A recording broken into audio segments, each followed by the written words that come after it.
So hey guys, আমরা বেরিয়ে পড়েছি মালদা থেকে নবদ্বীপ ধাম স্টেশন যাওয়ার উদ্দেশ্যে। ভোর 5টায় বাড়ি থেকে বেরিয়েছি, 6টায় ট্রেন আছে, তাই মালদা টাউন পৌঁছে আমরা দুটো বিস্কুট কিনে নিলাম, কারণ অনেকদিন থেকে খাইনি। তারপর আকাশ ছোঁয়া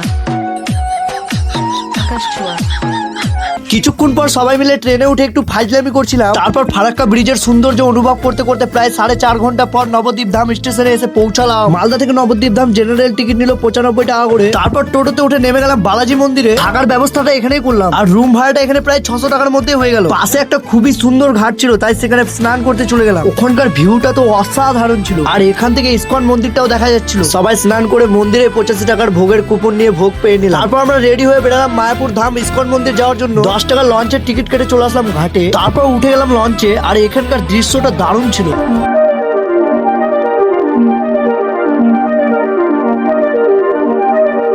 ঘাট থেকে নেমে রাস্তার ধারে অনেক মন্দিরের দর্শন করলাম। তারপর ফাইনালি ইসকন মন্দিরের দেখা পেলাম। সামনে থেকে দেখো বন্ধুরা, কত সুন্দর লাগছে।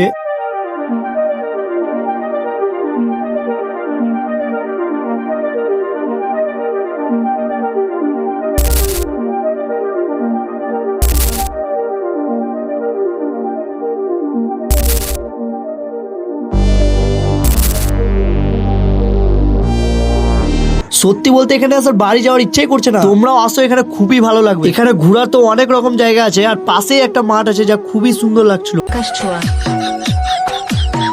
তারপর সন্ধ্যাবেলা আমরা নিরামিষ বিরিয়ানি খেয়ে ব্লগটা শেষ করলাম। আজকের জন্য এই পর্যন্ত বন্ধুরা, আবার কালকে ডে 2 এ দেখা হচ্ছে। সাবস্ক্রাইব করো এরকম ট্রাভেলিং ব্লগ দেখার জন্য। রাধে রাধে।